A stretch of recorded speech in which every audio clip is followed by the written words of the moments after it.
Hey everybody, how you doing? I'm Dr. Boyce Watkins from Your Black World and the Black Business School. I was talking to a young brother today who was working on a PhD, and he's a very smart guy. And we were talking about the racism in the world and why life isn't fair. Why, as a black man in this country, you're not always going to get a fair shake. People are going to see you. They're going to see you as a talented person who works hard, or they're going to know this, but they're also going to see a person that they don't want to support, a person they don't want to be around, a person they don't want to do business with. Definitely not a person that they would hire. Not even a person they would feel safe around.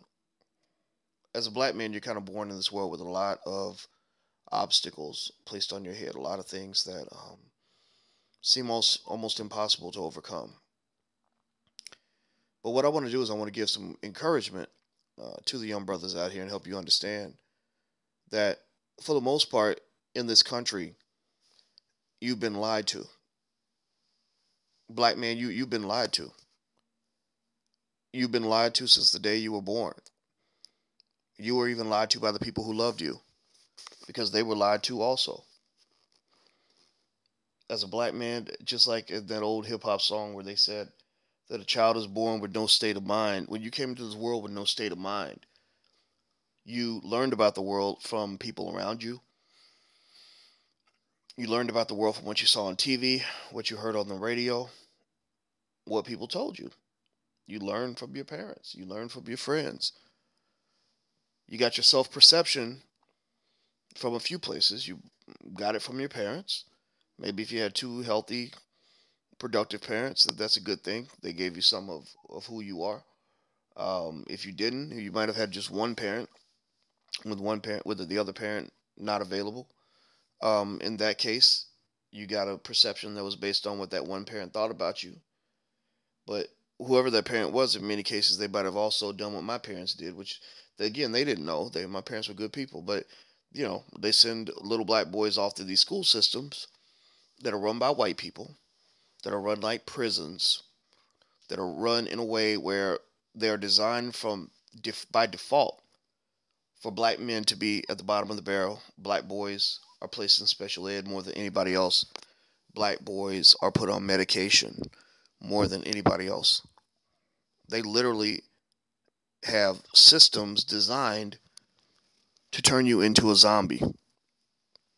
They have systems designed to zap you of anything that makes you great and turn you into what they want you to be.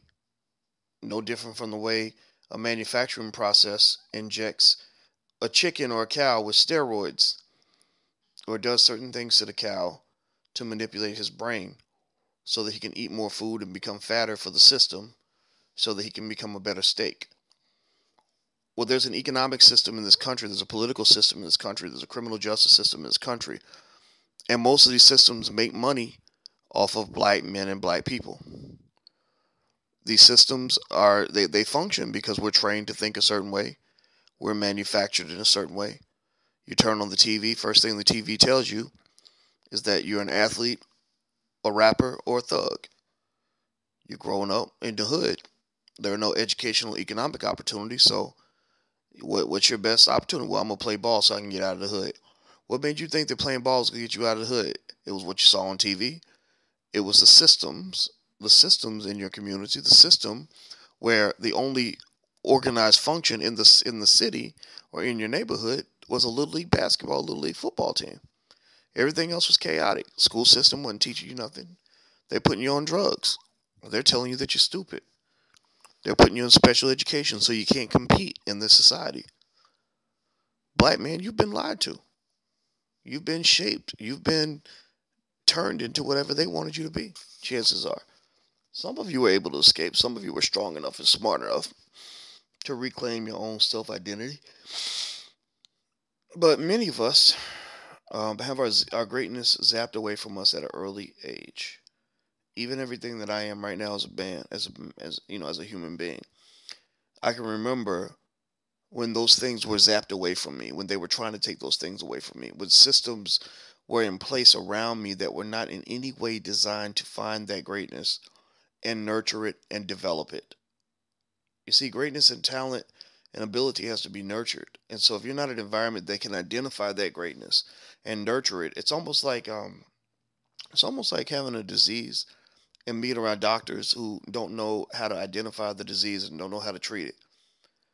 Or having a bunch of seeds for fruit and vegetables and being around people who don't know how to plant those seeds and cultivate them and grow them into what they're supposed to be. All they see are a bunch of seeds, a bunch of worthless seeds, so they throw them in the garbage, like people did before they learned how to farm.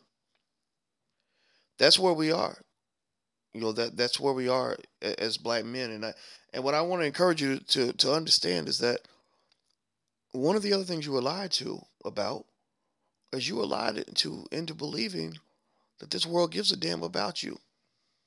You were lied to in believing that if you behave, everything's going to work out. You're going to be in good shape. They're going to take good care of you. They're going to give you a good job. You've been lied to into believing that you fit in. Now, I'm not trying to say that every black man can't fit in on some level. Some brothers function in predominantly white environments or white corporations, and they're happy as larks. And if that's you, then I'm not here to talk about you. I'm not talking to you. But if you're one of the millions of black men who feel blocked out, locked out, disappointed, upset, confused, mad because you earned an opportunity and were not given that opportunity that you deserve, if you're one of those black men, you got to understand the world has declared war on you and everything that you represent. The world declared war on you before you were born. They've been trying to annihilate you the same way they were trying to annihilate baby Jesus when they heard that he was coming. Because the last thing they needed was for him to grow up and realize the depth of his power. Well, the last thing they want for you as a black man is for you to grow up, be strong, and realize the depth of your power. So, what I want to just say to brothers out here is I want to encourage you and let you know, look, you're in a hard, difficult place. You're in a situation where the usual answers are not going to get you what you want. They're not going to get you where you want. You got to come up with your own solutions. A couple things you can do as a black man is, number one, find other talented black men and see if you can work together to create things together. Learn how to build businesses together. You got to have businesses. Black men must learn entrepreneurship before they learn how to dribble a basketball, throw a football, rap, dance, or anything else that we're taught in the hood. We didn't learn how to start a business before we learn any of those things. It don't take nothing but 2 weeks to learn how to start a business.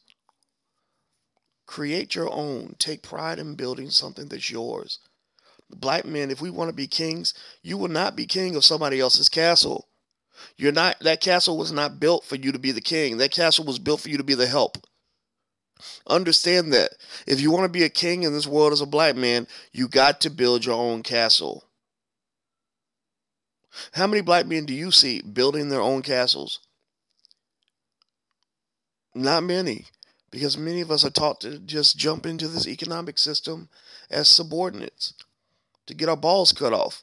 We can't even be men in this world half the time. I mean, you really think women are going to look up to you, feel safe with you, feel comfortable being behind you when you can't even stand up for yourself? I mean, do you really think that woman's ever going to be attracted to you if you don't turn yourself into a little bitch? Or you let the world turn you into a bitch? Because that's what the world wants to do. The world has always wanted to emasculate the black men. That's why you see all these black men in Hollywood wearing dresses and wigs and stuff. Because you got these directors, many of whom are gay, who love the idea of a big brawny black man in a fucking dress. Excuse my French, I didn't mean to cuss.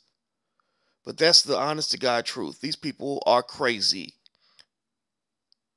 So if you want to put on you put on a dress and a wig, or emasculate yourself, then you'll probably have many opportunities in Hollywood and everywhere else. In fact, there's a study that shows that black gay men are the only group of men in America who make salaries that are equivalent to white males. The next most beloved group behind white females are black females.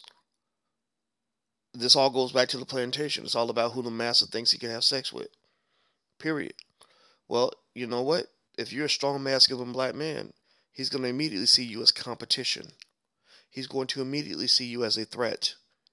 And people don't embrace the things they see as a threat. They annihilate and eliminate threats. That's what any normal human being does. You eliminate the threats around you. So because you, by your very nature, your very existence, by being talented and intelligent and ambitious and strong and courageous, you are seen as a threat by the police. You're seen as a threat by that white teacher in your elementary school. You're seen as a threat by the white man who runs that corporate job that you've been trying to get, but can't, for some reason, figure out why they won't hire you or why they won't promote you. It's because these people see you as threats, they see you as competition, or they see you as something that is dangerous. And you know why they're actually right? It's because you are dangerous. When you are at your best, when you assume your position on the throne, you become the biggest threat to white supremacy known to man. There's no group of people in America, for example, more powerful than the black male athlete. But there's no group of people that society works harder to emasculate, train, and make docile and unfocused and undisciplined. Now, they're disciplined about dribbling that basketball. No question about that. That's what they want. That's what you want from a farm animal. You want your animals to be disciplined when it comes to doing the work on the farm. But they don't want them disciplined in any area outside of that. They don't want black athletes paying attention to black people rioting in the streets.